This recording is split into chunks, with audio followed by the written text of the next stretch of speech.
اول ماتش معانا النهارده ماتش انبي والداخليه. بنتوقع فيه فوز او تعادل انبي. طبعا لان انبي يعني، بس هو الماتش الاولاني مش هو دوت اللي تحط عليه مستوى انبي يعني. تاني ماتش معانا النهارده الجونه وزد. طبعا الفرقتين لسه صاعدين والمستوى مش واضح، تعادل في شوط واحد من الاشواط على الاقل ما بين الجونه وزد. كاس المانيا نيفن ولايزنج. فوز لايزنج ومجموع اكتر من 1.5 هدف. بعد كده الدوري الإيطالي كاليري وميلان. فوز ميلان في أحد الأشواط، يعني مش هنقول الماتش كله، فوز ميلان في أحد الأشواط. إمبولي وساليرنتيا. هنا هنقول أهداف متتالية بواسطة فريق واحد 3 أهداف أو أكتر. ليه؟ يعني مفيش واحد هيجيب في التاني 3 أهداف ورا بعض.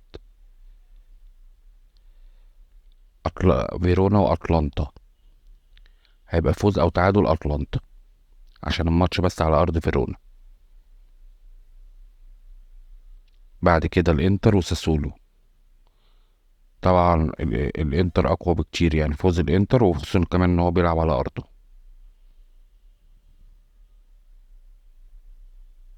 بعد كده لاتسيو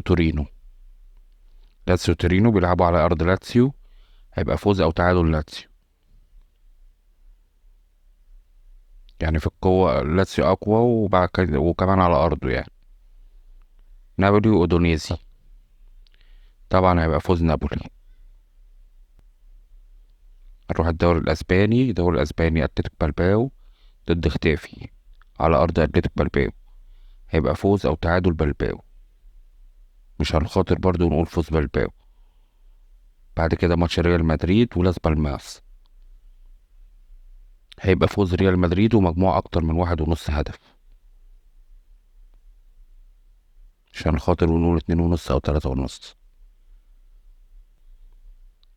في ماتش فالنسيا وريال سوسيداد أهداف متتالية بواسطة فريق واحد 3 أهداف أو أكتر. ليه؟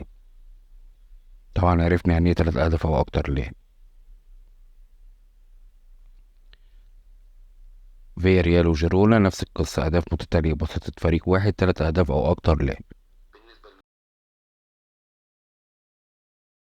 بالنسبة للناس الجديدة اللي هتسجل، وانت بتسجل بيطلب منك حاجة اسمها برومو كود. البرومو كود ده فايدته ايه؟ هقولك. بيجيلك ضعف اول شحنة مجانا، بيجيلك مكافأة في عيد ميلادك، بيجيلك مكافأة مع كل ايداع كل يوم جمعة اسمها الجمعة السعيدة. البرومو كود بتاعنا على كل المنصات بونص 67 زي ما مكتوب على الشاشة.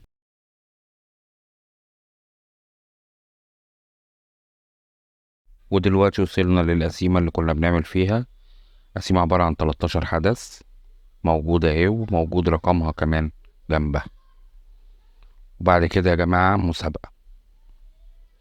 المسابقة النهاردة هتبقى تتوقع ماتش ريال مدريد ضد لاس بالماس بالنتيجة كام. تبقى اعمل لايك طبعا للفيديو ومشترك في القناة.